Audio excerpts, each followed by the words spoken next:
Good afternoon, I should say. Welcome to the latest edition of Choppin It Up with Ramel. No notes, straight from the throat. Hey, listen, thanks for tuning in. There's so much to talk about, so much to get to. But first, I just want to say to you guys, please follow me on YouTube. You can search me at Troy Ramel Royal.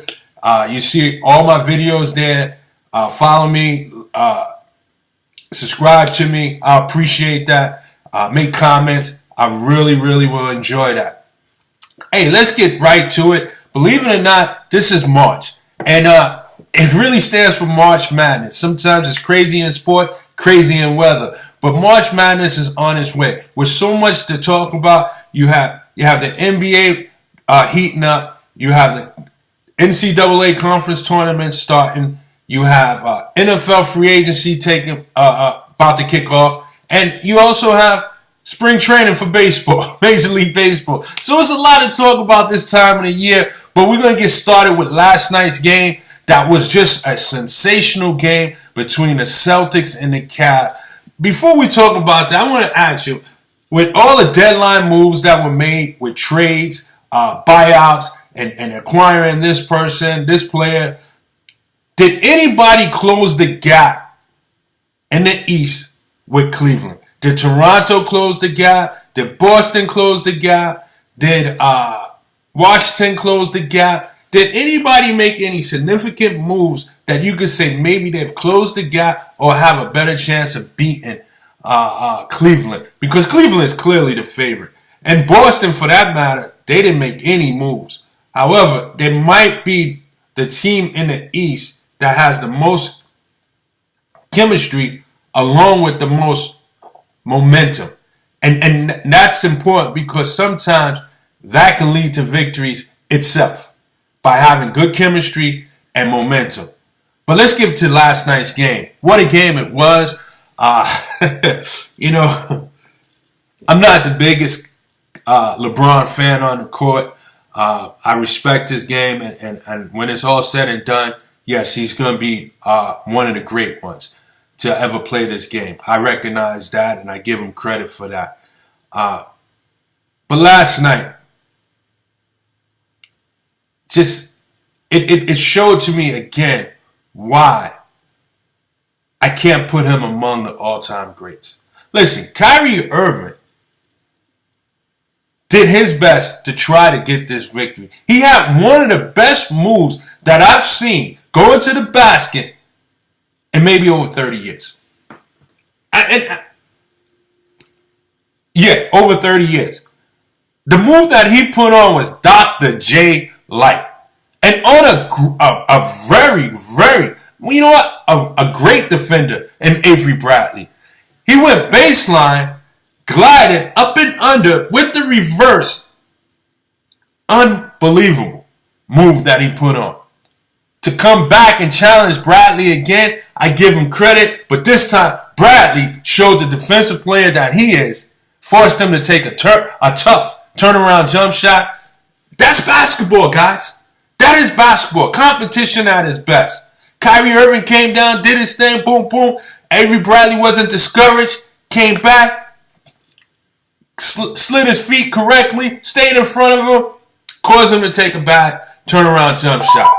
Just excellent defense from the start. Excuse me, guys.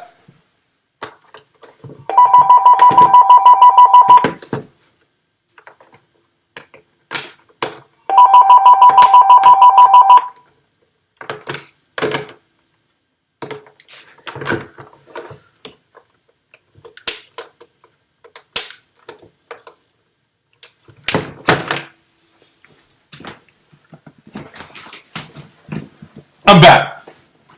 But just excellent defense from the start on that second drive. And Avery Bradley showed how he can be a factor going down the stretch or in the playoffs for this team. As Isaiah Thomas gives you the offense, he can make it up on the defensive end. Just a tremendous effort, a tremendous job by Avery Bradley. But I got to get to LeBron. With Cleveland having a chance to possibly win this game, force overtime, whatever it might be, LeBron's got to shoot that ball when he has It's no doubt in my mind LeBron has to shoot that ball. Listen, Darren Williams has had a very good career. In the last few seasons, Darren Williams has not been the Darren Williams that we once knew. There was a time when we were talking about Darren Williams being the best point guard in the game over Chris Paul. That might have been 5-6 seasons ago. Darren Williams played last night his first game in a Cleveland uniform. And he's out there in crunch time minutes. It goes to show the respect that they have for him. And rightfully so. Rightfully so. But LeBron is not a point guard. You don't look to pass that shot. You don't kick it over to a newcomer in Darren Williams. Different story if it was Kyle Korver. I understand, but it's not Kyle Korver. You kicked it to Darren Williams. LeBron, you had the jump shot, number one.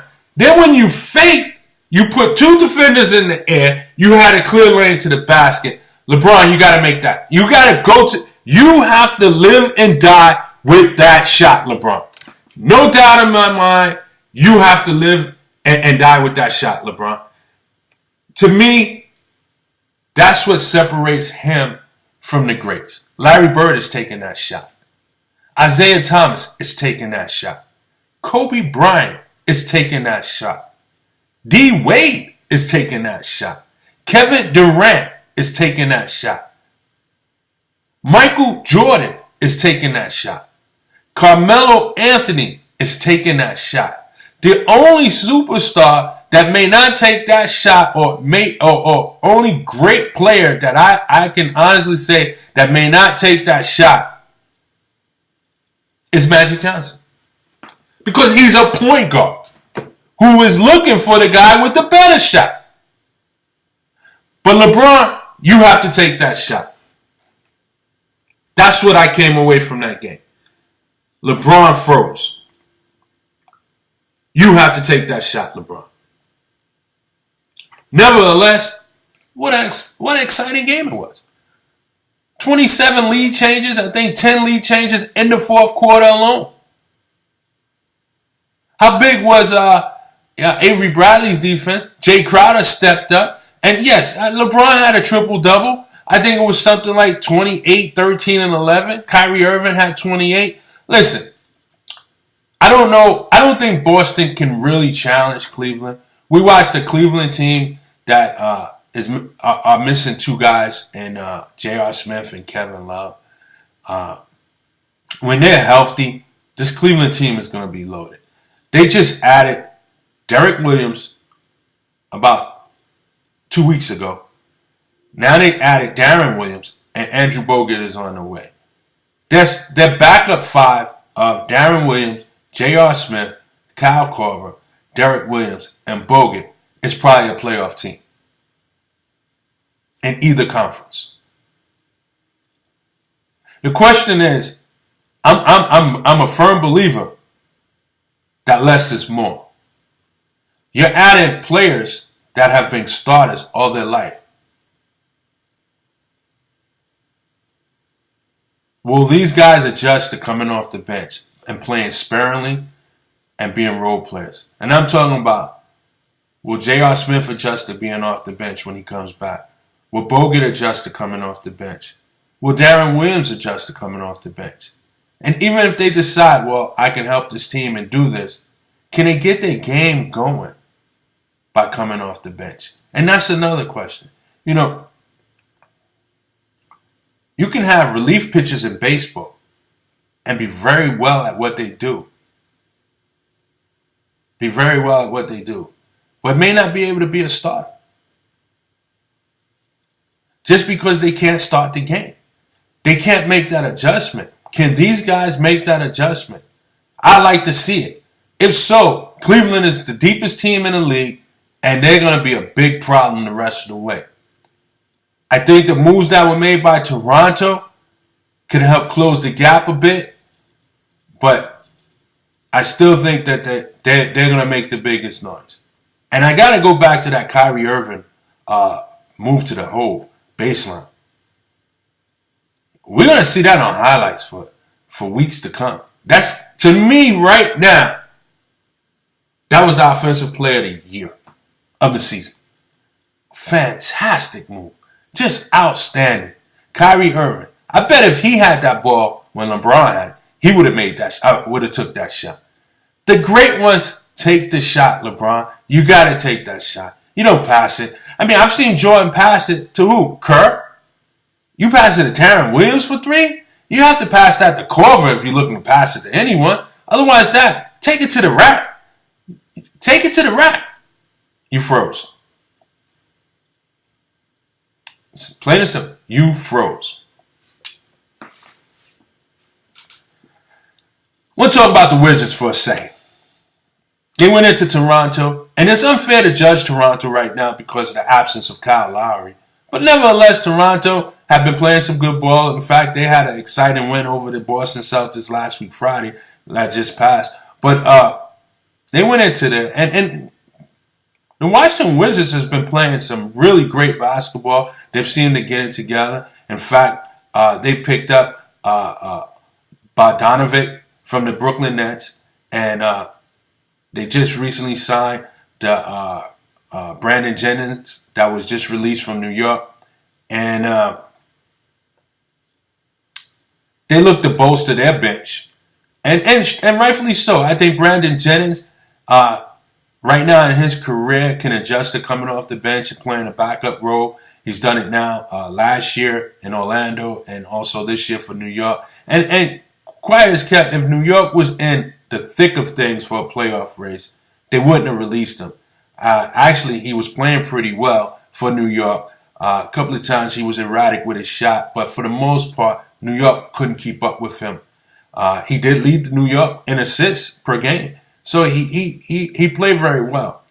But Bogdanovic is just a shooter. And he showed that last night as he came off the bench, went 6 for 7 from 3, and scored 27 points last night. Let me repeat that. 27 points off the bench. That is a breath of fresh air for the Washington Wizards. I mean, their game is mostly dominated by their starters and their backcourt, Bradley Beal and John Wall. Bradley Beal had 23 last night. John Wall had 12 points, 13 assists. Otto Porter has had a sensational year. He's probably up for most improved player of the year, and rightfully so. Shooting well from 3, averaging about 15 a game. But when it goes to the bench, that's where Washington gets a little bit hurt at. Trey Burke has not filled that role as a backup point guard. And really, Kelly Oubre out of Kansas, he hasn't really shown his promise yet. So adding these two to the bench can definitely bolster this team. But is it enough to leap past or stay in front Toronto or leap past Boston or even close the gap with Cleveland? Guys, I don't think so. I think Washington is a good story. Before the season started, there was talks about Bradley Beal and John Wall not getting along. Remember, it was that scene that John Wall was seen at Washington Redskins football game with a Dallas Cowboy jersey on, as if maybe he could be heading out. In fact, I thought maybe they would be faltering towards the deadline and they would look to trade John Wall. But Scott Brooks have come in and done a tremendous job. Right now, I think Scott Brooks is number 3 in Coach of the Year, in my estimation.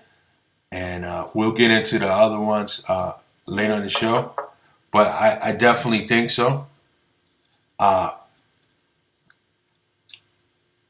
But having Bogdanovic over there, giving him a lift off the bench like that, this Washington team, that was a great win going into Toronto. Because here's the thing. It's a game you should win because they're without Kyle Lowry, Toronto that is. But if you lose, it indicates you're really not ready. And it was a much-needed win. So look for Washington to try to close out this season on a strong note, on a high note, and try to secure, which will be very important, try to secure home court advantage in the first round. Now, the key for, obviously, Boston, Toronto, and Washington, you want to avoid that fourth seed or that fifth seed for sure, because you don't want to face Cleveland in the second round. You're trying to avoid that. You want to face them in the conference finals. You don't want to face them in the second round. But excellent pickups for Washington. I think that what this is going to do, it's going to separate them from the 5, 6, 7, and the 8th seed. And you don't know what you're going to get in Atlanta, because I think Atlanta is probably going to secure that 5th seed. But at least having that home court in the first round, I find that to always be effective and always important. Yes. I'm going to jump conferences now. I want to talk about Houston and the Clippers. There's no doubt in my mind that the Clippers' run is over this season. I don't see them really being a definite first round winner this year. I really don't see it. Their big three, DeAndre Jordan, Blake, and Chris Paul, it's not a potent big three. It really isn't. And if DeAndre Jordan is not the best player of the game for defensive purposes, then you're not getting the best of DeAndre Jordan. If you're looking for DeAndre Jordan to show up in the box scores in order for him to have a great game, then that's the wrong DeAndre Jordan you want. You want him making a difference around the rim on the defensive end. Plain and simple. Because the more he concentrates on his offense, the less of a factor he is on his defense. And he's there for defensive purposes. You want him to have 15 rebounds, maybe 11, 12 points the most, but you want him altering shots. You want to leave the scoring to Chris Paul, J.J. Redick, and Blake Griffin. And when they come off start to get some rest, you want to see Jamal Crawford, who may be the greatest sixth man of all time in history, come in and do his thing. But I just don't see them being an automatic lock to go into the second round. The way the West is right now, you have Golden State, San Antonio, and Houston. 1, 2, and 3. I believe this is going to remain that way the rest of the way. However, 4, 5, and 6, whether it's Clippers, Utah, Memphis, or even OKC, that's 7. I'm sorry, that's 4 teams. Whether it's Clippers, Utah, OKC, or Memphis. I don't think the Clippers can beat any one of them in a 4-5 matchup. And especially if they happen to be the 5th seed. I don't see them beating any one of those teams. And if they fall to the 6th seed, that means they got to go up against Houston. If they fall to the 7th team, they got to go up against San Antonio. I don't see them beating any of those teams right there.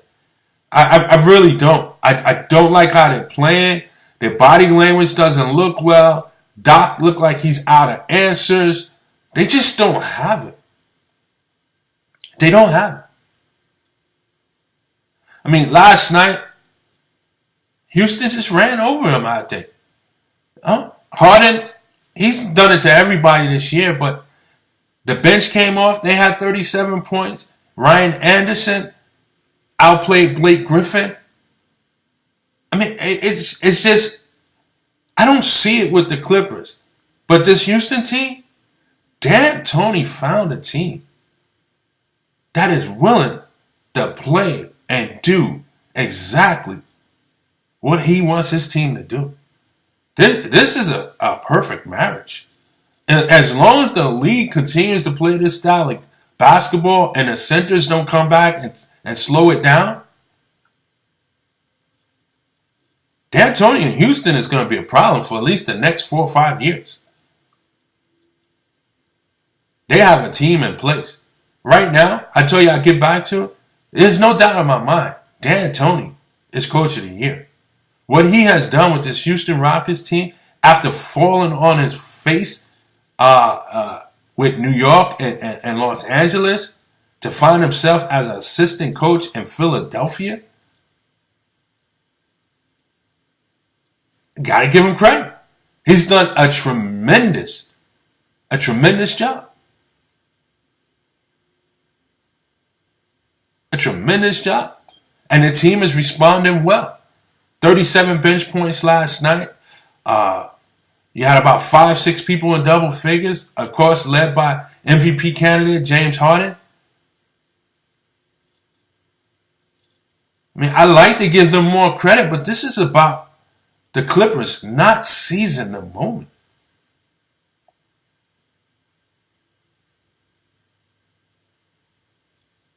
Just not seizing the moment. And in last night's game, nobody on the Clippers scored 20 points. Sure, they have 5 people in double figures, but no one with 20 points. You know, Chris Paul is probably the game's best floor general. You can't expect him to get everybody involved and still lead the team in scoring. I mean, he had a double-double last night with points and assists, but you can't have Blake Griffin with only 17 points. And the man he's guarding, Ryan Anderson. Let me repeat this. Ryan Anderson, that would only start in Houston, outplay him and score 23 points. That can't happen, folks. As a Clipper fan, I would be upset if I was you guys. I would be upset. Ryan Anderson is a great player to have on your team. He's a very sound role player, probably better suited coming off the bench. No knock on him. But to see him outplay Blake Griffin the way he did last night, unbelievable. Unbelievable. So yeah, I don't see this Clipper team returning next year. I barely see Doc returning on the sideline. He might pass the reins over to Sam Cassell or Mike Woodson next year.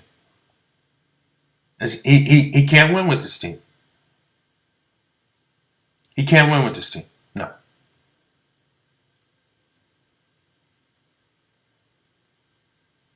Well, my New York Knicks went on the road last night down to Florida, went into Orlando. Got a much-needed win last night against Orlando Magic. It's a game that you have to win. The Magic really don't have an identity right now. Feel pretty bad for Vogel. I think he's a heck of a coach, and unfortunately this team has a lot of parts that doesn't match, and really no leader on the team. He's got his work cut out for him for the next couple of years. They're bound to get a lottery pick. Don't know if one is going to help them unless they get fortunate enough to get in the top 3. And they've been there before. I mean, this is a team that once upon a time drafted Penny Hardaway, Shaq, Dwight Howard. So they've been up in the lottery with high picks before. So, but I just don't see anything happening with this team right now. So New York goes down there, gets a win, much needed win. Nothing too much to talk about. I mean, it was a little bit of a balanced attack. Good to see Porzingis come back with a 20-point game, but you know, this guy's got to show some consistency for me.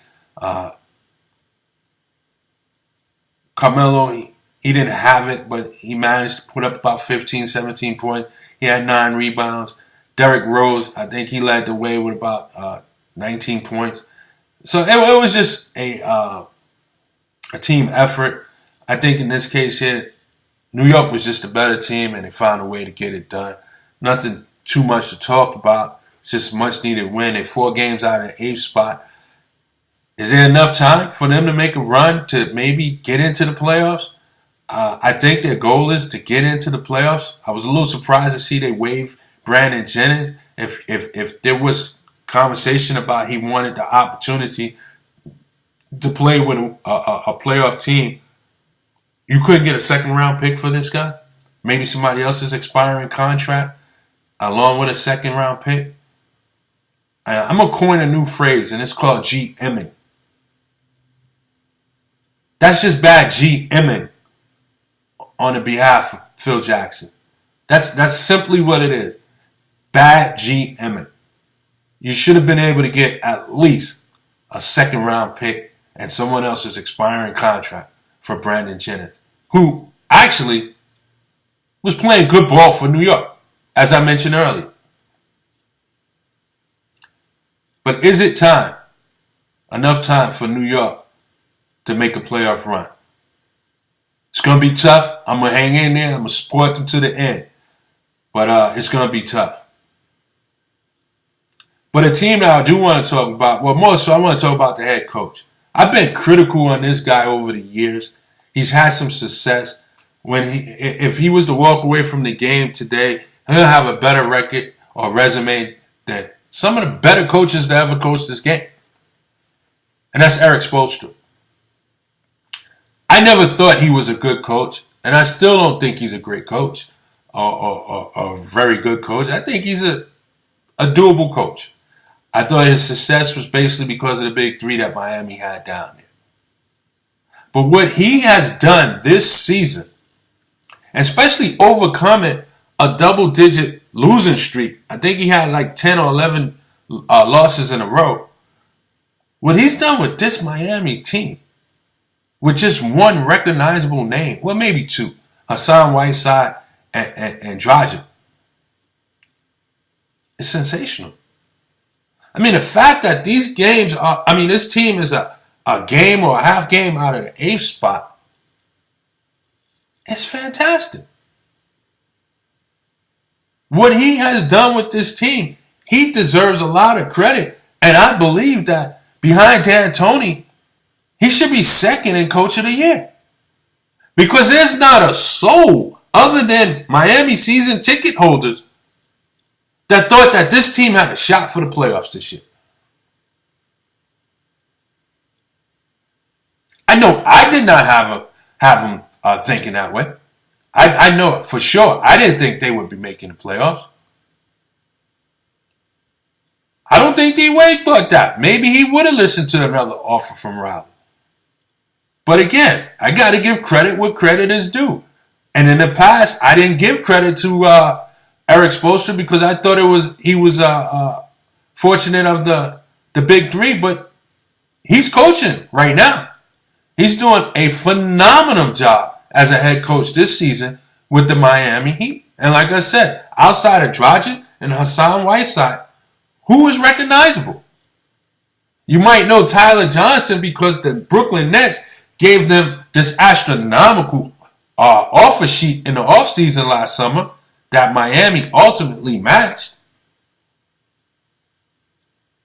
I mean, there's no Bosh, there's no Wade. Haslam is probably still there, but I don't even think he plays. They released Derek Williams. They said he's not part of. He didn't fit in. All he does is go to Cleveland, averages about 8-9 points since he's been there, and about 15 minutes or less per game. But Erik Spoelstra has done a fantastic job with this team. And I really think that they have a legitimate shot of securing the 8th spot. And what would that do for the confidence of these young guys going into the offseason next season? I just think it's phenomenal. And they should feel good for themselves. And again, Erik Spoelstra should be considered for Coach of the Year. I got him second behind D'Antoni, sandwiched in with Scott Brooks.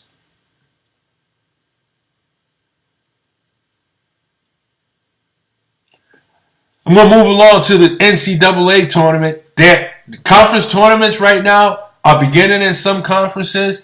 And the big question is this. Anybody who knows me know I've been a Big East fan all my life. All right? I hate the fact that they broke up the Big East and came up with this new conference. I hate the fact that they moved my team, Syracuse, to the ACC. And it just pains me. But 6 years ago, the Big East set a record by sending 11 teams to the conference tournament. Can the ACC match that or beat that this year? You have some pundits thinking that they got 10 in already. But we'll see. Can that 10 that they're thinking about cancel each other out in the ACC tournament? Are there some that need to make a deep run? We're going to find out. I think the Big Ten is down this year. That might open up a few spots. The fact that you have a bunch of unexpected teams in the run-ins, maybe that might hurt too. But can the ACC send 10 or more teams to the conference tournament? I mean, to the NCAA tournament. That's going to be interesting. Right now, again, there are some of the belief that they can send 10. So it should be interesting. For me, I'm going to say this. I'm going to ask this rather. Is Kansas really the number one team right now? Are they really? They sit at the top as number one. But are they the number one team in the country? As Gonzaga only has one loss. Kansas has 3 losses. But is Kansas really the number one team? UCLA sits at number 3. May have the college player of the year in ball. Or maybe the first person chosen in the draft this year. Are they number one? Is Kansas really the number one team? Will UCLA cut the nets down when it's all said and done? Will they be the ones standing, cutting down the nets? I like UCLA's chances. Unless you have a takeover player like how Danny Manning did it one year, Glenn Rice did it one year, Carmelo did it one year. Unless you have a takeover player, you're going to have a point guard that can get it done and get everybody else on board to get it done. That's why I like UCLA. I think Lonzo Ball is that guy. He's averaging 15 points a game, 7.5 assists a game, and oh, by the way, I think it's 5 rebounds a game. Listen, what's the average scoring in college basketball? 75 points a game for a team? So if this guy is averaging 15 and responsible and averaging 7.5 assists, so that's being responsible for about at least 7.5 assists, 15 points a game, 16, probably at least for about another 18 points a game. So he's responsible for half their production. This guy, he might lead this UCLA team to cutting the nets down when it's all said and done. You heard it here first. UCLA is my early favorite to cutting the nets down when it's all said and done. But with 10 teams possibly getting in from the ACC, will it be an ACC team that cuts down the nets? I don't know. North Carolina is hovering around the top 15 all year. Duke is hovering around the top 15. Florida State was once upon a time in the top 5. Syracuse, my team, they're going to get in because of name. Maybe they win 1 or 2 games in the tournament. I don't know. Does Georgia Tech has a chance of getting in? I don't know if the ACC will be there. But you probably have a team there in the Final Four. But cutting down the nets, I don't know about that. Don't know. Do they have a team to do it? Perhaps. But if I was a betting man, I'll go UCLA and then Kansas. UCLA then Kansas. Can Kentucky make a run? Can they emerge from the SEC? Can they emerge? They have the talent. They have the pedigree. It's to remain to be seen. I'm not sure about that. But we'll see what happens. We'll see what happens. But again, I like UCLA to cut down the nets. Now, could it be the unthinkable? Could it be a team like Gonzaga, Baylor, Butler, or how about St. Mary's? I mean, it's to me, I think, especially with the one and done that takes place, I really think that is up for grabs. I think the college tournament, the champion, is really up for grabs. There's no favorite because the teams that have seniors don't necessarily have the best players. They may have the best chemistry, and sometimes that can outweigh talent. But just because they came up short last year and they returning with the majority of their team, does that give them the edge? I'm going to have to say no. I like my chances with the one and done teams that has the talent. That just has the talent. But it's a lot of games to be played. Anything can happen. A lot of games can be. It still has to be played. But before I close, I just want to touch NFL free agency period. It begins next week. A lot of names already being mentioned, drawing interest with this team, that team. The Jets released Darrelle Revis. They have a lot of work to do, especially with the number 6 pick in the draft. I think they should go Deshaun Watson if he's on the board.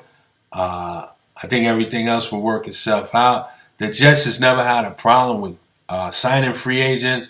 It's just had a problem with finding a coach to get them to win. They've had a problem with finding the right quarterback. That's what's the problem that the Jets has had. When you think in the offseason, when you started last season, you had Matt Forte in the backfield, you had Brandon Marshall, and you had Decker. But yet, you were starting with Fitzpatrick or possibly Geno. We need to get a quarterback in there. A quarterback.